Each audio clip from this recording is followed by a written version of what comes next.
whole lot of people missing.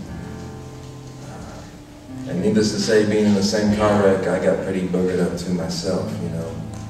Broken bones and collapsed lungs, and I was in a coma in the hospital for a whole long time.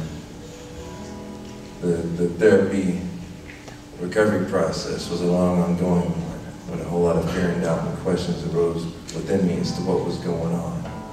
You know, I couldn't figure it out. I didn't understand why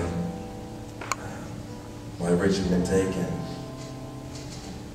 I didn't understand why I was laying there in the hospital bed in the situation I was in. None of it made any kind of sense to me. But I don't think God is terribly concerned with making sense. I think God is more concerned with the truth. And the truth is that the faithfulness of Jesus persists. Through our stuff, you know, through our hard things, and we're all going to go through difficulties, troubles, and trials. But I know of no greater evidence of God's commitment to construct us and turn us into the people He would have us become than when we go through something that we wouldn't have chosen to on our own.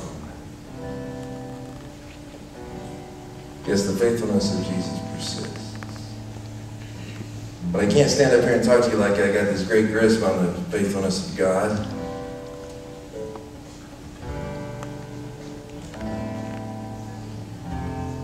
Doesn't make any kind of sense. No great grasp, no great grasp.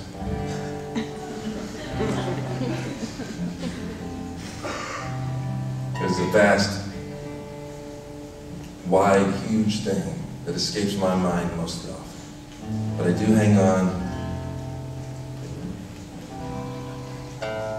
to what the psalmist writes.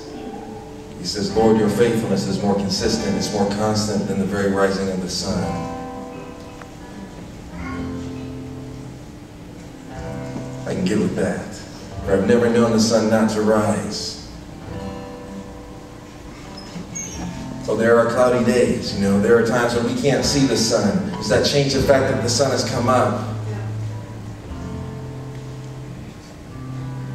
There are rough things we go through. The doubts swirl. The questions compile. The fears arise. And we wonder on the faithfulness of the Lord. Does that change the fact that the faithfulness of the Lord persists?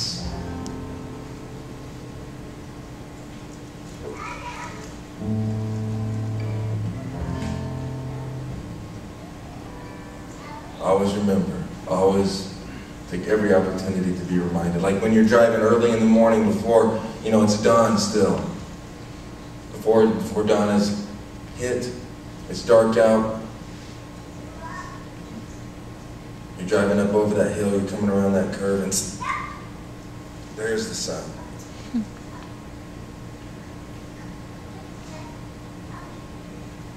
Be reminded.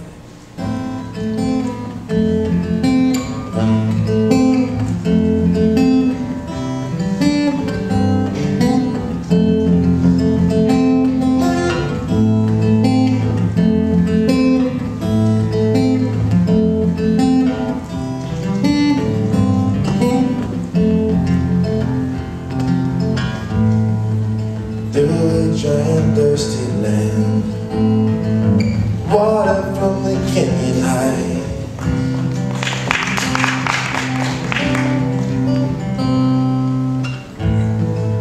Joseph took his wife and child, and he went to Africa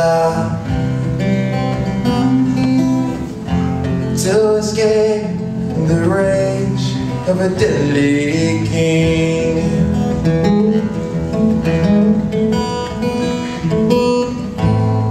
And there along the banks of the Nile, Jesus listened to the song that the captive children they used to sing. They were singing out to my deliverer is coming, my deliverer is standing by, my deliverer is coming, my deliverer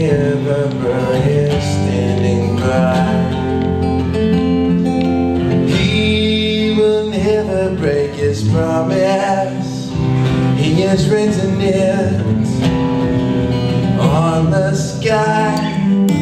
My deliverer is coming, my deliverer is standing by, standing by.